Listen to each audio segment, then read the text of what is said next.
Today on Inquirer.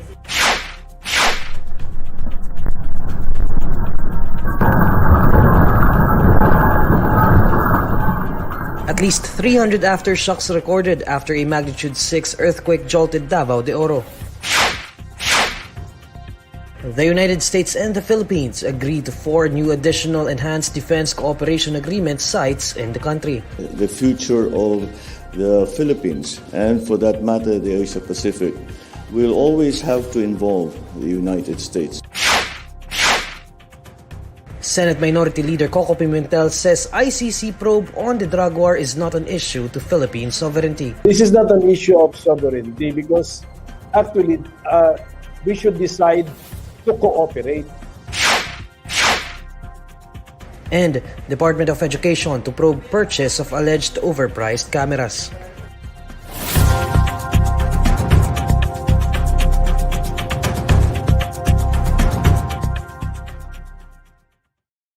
Good evening.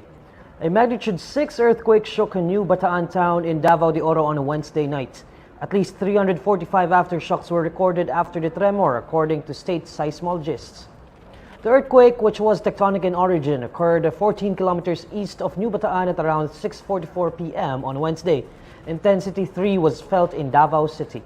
Meanwhile, at least 345 aftershocks were recorded after the earthquake, according to Phivolcs. State seismologists reported that the magnitude range of the aftershocks as of 8 a.m. on Thursday was from 1.5 to 3.6. It added that only one of the recorded aftershocks was felt. In a televised public briefing, Phivolcs officer in charge Dr. Teresito Bacolcol said aftershocks are still expected for some days or weeks following the tremor. However, he said that there are no threats of a tsunami since the earthquake hit inland. After a magnitude 6 earthquake shook New Bataan in Davao de Oro, let's hear an update on the ground from the Provincial Disaster Risk Reduction and Management Office of Davao de Oro. Joining us live is PDRRMO Davao de Oro Head Joseph Randy Loy. Sir Randy, kamusta po dyan? Yes sir, magandang hapon po. So far, the situation here in Davao de Oro, we are still on continuous monitoring on the different assessments conducted by our LGUs, including that of our teams dito po sa probinsya ng Davao de Oro. Sir Joseph, nakakaramdam pa rin po ba tayo ng patuloy na aftershocks dyan sa Davao de Oro? In so far as reports naman, we only noted those that has been posted by Phivolcs. But doon naman sa mga areas na naapektuhan ng lindol, so far wala kaming mga masyadong na itatalang aftershocks na felt ng mga LGUs doon sa kanilang mga kanya-kanyang reports na naibigay sa amin. Para malaman ng ating mga kababayan, Sir Joseph, kung gaano kalakas talaga yung paglindol dyan sa Davao de Oro. Kayo sir, maaari niyo po bang ikwento kung nasaan kayo nung nangyari yung lindol? Gaano po ba ito kalakas? Talagang malakas po yung lindol, gawa ng yung depth ng kanyang ng lindol itself is only 27 to 28 kilometers, yung lalim. So you will really feel the strong earth shake that you will feel doon sa gaya nito nasa video. You will really see na kung ikaw ay tulog, talagang gigisingin ka ng lindol na ito. Kamusta naman po yung mga kababayan natin dyan sa Davao de Oro, Sir Joseph? May mga nasaktan po ba? Based on our reports gathered from the different LGUs, mostly po doon sa mga nai-report sa amin ay minor injuries na nasustained ng ating mga iilang kababayan dito sa Davao de Oro, and they are also being managed by our NDRRMOs by providing first aid doon sa mga may injuries. How about damage to infrastructure, Sir Joseph? May mga natanggap na po ba tayong report patungkol dito? Yes, insofar as damage to infrastructure, one of those reported particularly in Monte Vista is the slaughterhouse that has been damaged. and also different structures relative to houses. No, we have around 10 partially damaged as reported in Compostela, and one totally damaged house. And also in in Monte Vista, meron din pong dalawang partially damaged house dun sa kanilang munisipyo. And for Nabunturan, we were able also to note one house in Barangay Magsaysay that has been totally damaged. Sir Joseph, how about reports from LGUs? Anong mga assistance yung ating naibigay na para sa ating mga kababayang naapektuhan nitong paglindol? Sa mga LGUs naman po, they have the different preposition stocks, no, at their level, and each of the LGUs were also able to provide help, especially those evacuated, no, na mga families relative to the earthquake. Dito nabanggit niyo po yung tungkol dito sa evacuation centers. Ilan po ang evacuation centers po natin diyan ngayon, at ilan po may datos po ba tayo kung ilang tao, ilan sa ating mga kababayan ang kasalukuyang doon muna tumutuloy pansamantala? Actually, most of these families that were affected, no, yung lalo na yung nagkaroon ng totally damaged houses, are staying with their relatives. But the LGUs are also looking into them. And yung iba naman po na malapit lang doon sa kanilang mga kanya-kanyang bahay na nagkaroon ng partially damage, doon sila mas preferred na nag-stay din, no, malapit doon sa mga areas na yon. How about yung mga importanteng mga infrastructure and facilities diyan po sa may Davao de Oro? Naapektuhan din po ba sila katulad ng mga ospital? Kasi yan, napaka-importante po niyan ngayon, especially if may mga takot na magkaroon ng mga aftershocks. One of our provincial hospitals, the Davao de Oro Provincial Hospital located in Monte Vista, ito po ay naapektuhan, and it has been assessed last night. And some of the areas in this particular hospital has been noted with cracks, no, na kailangan po talaga siyang hindi ipa-occupy ng iilan nating mga patients. And that's why there was a transfer of patients last night in one of the sports complex covered court dito sa munisipyo ng Monte Vista. Okay, maraming salamat Sir Joseph. Mag-iingat po kayo dyan.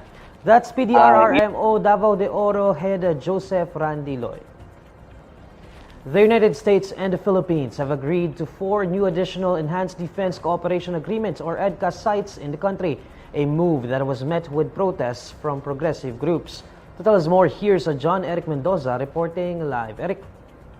The United States and the Philippines have agreed to 4 new additional Enhanced Defense Cooperation Agreement, or EDCA, sites in the country, a move that was met with protest from progressive groups. The country's Department of National Defense announcement came in light of the arrival of U.S. Defense Secretary Lloyd Austin III at the DND headquarters in Camp Aguinaldo, Quezon City, for his meeting with Defense Secretary Carlito Galvez Jr. Earlier, Austin also paid a courtesy call to Malacanang, where he met with President Ferdinand Bongbong Marcos Jr.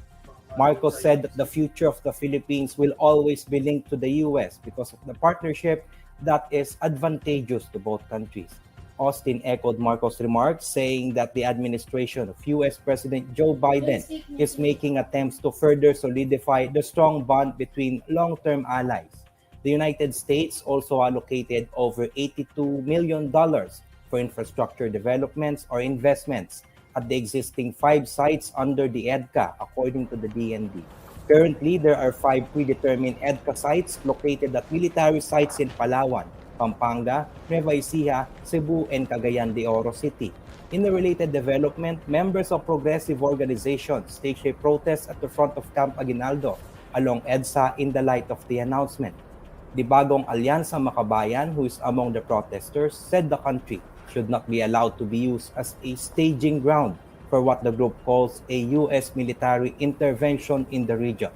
Labor group Kilosang Mayo Uno also called for the abolishment of EDCA, as they condemn what they believe to be a subservient foreign policy of the Marcos administration. The EDCA was signed in 2014 to address Chinese aggression in the West Philippine Sea and respond to natural disasters. Neil? Thanks, Eric. That's John Eric Mendoza reporting live. Next on Inquirer Today. Senate Minority Leader Koko Pimentel says ICC probe on the drug war is not an issue to Philippine sovereignty. And the Department of Education to probe purchase of alleged overpriced cameras. This is Inquirer Today. We'll be back shortly.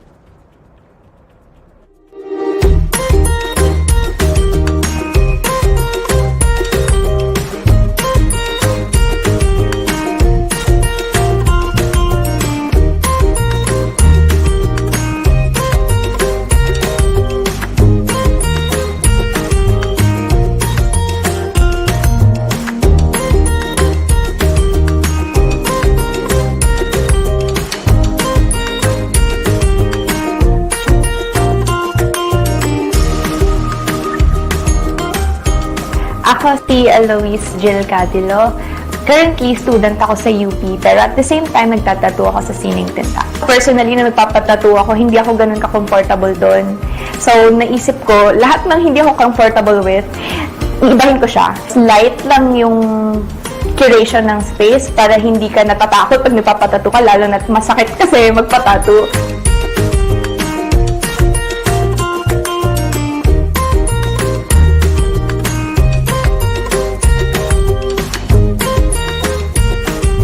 Nag-start ako mag-tattoo, hindi dahil gusto ko mag-tattoo. Bale, gusto kong kumuha ng tattoo. Pero at the same time, hindi ko afford yung artist na gusto ko. So parang inisip ko, bakit hindi nala ako magpaturo sa previous tattoo artist ko? Tapos, i-design ko yung tattoo ko and then ako gagawa sa sarili ko. Tapos, from there, yung una kong natatuan ay yung sarili ko din. So, mas naramdaman ko yung difference sa practice skin and sa skin nung ginagawa ko na sa sarili ko. Nagtatattoo lang ako sa apartment namin sa Kamuning. Tapos, marami na din kasi akong friends nagpapatattoo nun. Tapos at the same time, yung friends nila, gano'n. Hindi kaya ng space ko kasi sobrang liit lang talaga nun. Tapos mainit. Tapos, ayun, lumaki na lang siya kasi nung nag-start akong mag-tattoo, somehow may namit akong mga other women artists. Tapos doon namin nabuo na parang women's space talaga siya. Gano'n.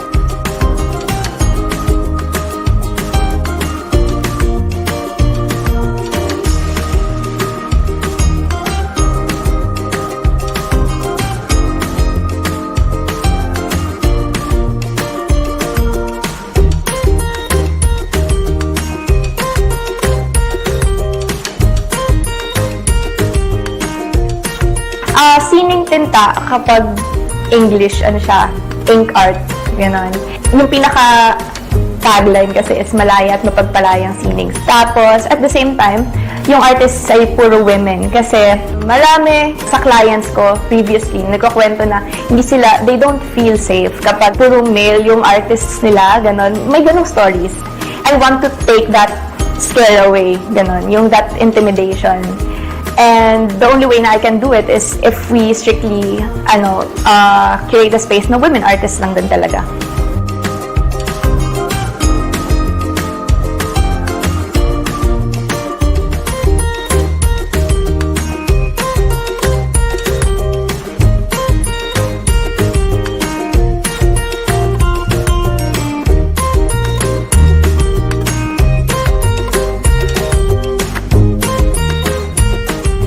Future, we want to be able to expand this industry na mas maging accepting siya sa women artists na gusto pumasok sa pagtatattoo. Tapos, at the same time, sa mga clients namin, we want to break stereotypes. Makakapasok ka sa mga work institutions na may tattoo ka, gano'n. Tapos, hindi ka madidiscriminate for it or walang notion of yung usual na iniisip nila na madumi yung balat mo. Mas accepting yung society sa people with tattoos and people who engaged in tattoos and piercings.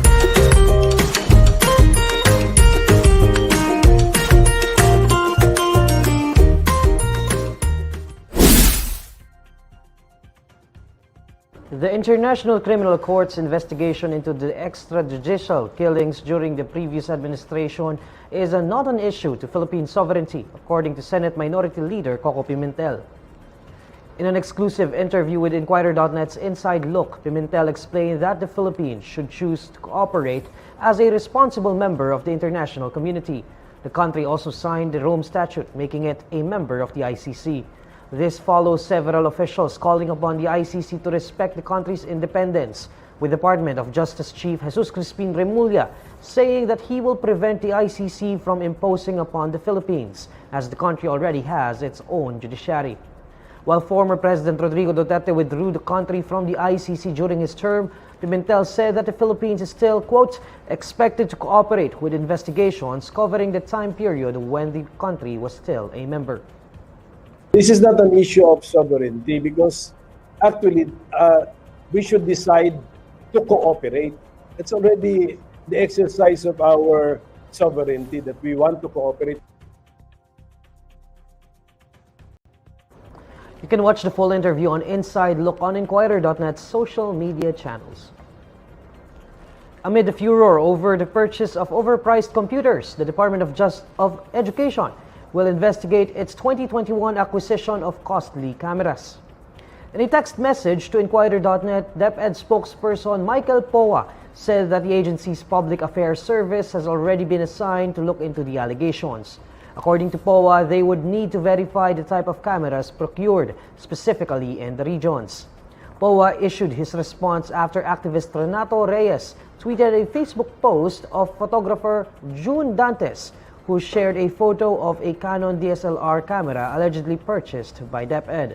A sticker on the device showed a price tag of over 155,000 pesos. Reyes noted that similar models are sold for around 23,000 pesos online, showing a screenshot of the price of a camera on an online shopping app. POA pointed out, however, that the Public Affairs Service of DepEd does not use low-level cameras, which are not similar to the entry-level camera in the screenshot of the shopping app.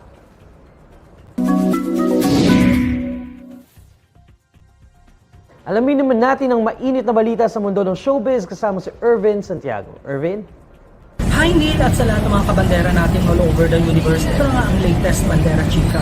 Ngayong 2023 na sana, balak magkaanak ulit ang aktres na si Ara Mina para sa unang baby nila ng asawang si Dave Almarines. Sa edad na 40 plus something, naniniwala ang award-winning actress na pwede pa rin siyang magbuntes dahil fit and healthy pa rin daw ang kanyang body.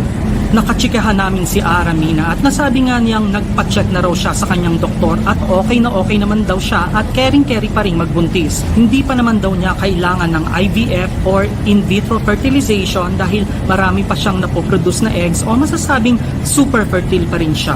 Baby boy ang gustong maging anak ni Ara at Dave, kaya naman talagang nagre-research daw siya ngayon kung paano magiging lalaki or baby boy ang sanggol na kanyang ipagbubuntis. Plano this year. Kaya ang dami naman din na projects. Ibig sabihin, hindi pa panahon ako mag-baby. Oo. Pero nagpa-check ka? Yeah. Anong sabi daw ng doktor? Walang problem. Oo. Pinag-aaralan ko kung paano maging boy. Kasi di ba sa mga Chinese daw, meron na nagbigay sa akin ng tip. So, ita-try ko yan soon para maging boy. Sa Chinese something. Oo, yun. So, para maging boy siya. Basta mag-work ako, kung biglang ibibigay, let's decide on my work kung sasabihin ko na naman sa mga producer, ay, buntis na po ako. Diba? So, gano'n, edi work muna tayo habang wala pa. At yan ang bandera chika natin today. Thanks, Neil. Maraming salamat, Irvin, and these are the stories you need to know today. I'm Neil Mercado. Catch INQUIRER Today live weekdays at 6 p.m. Follow INQUIRER.net on Facebook, Twitter, YouTube, TikTok, Instagram, and Reddit. For more stories, visit INQUIRER.net. Good evening.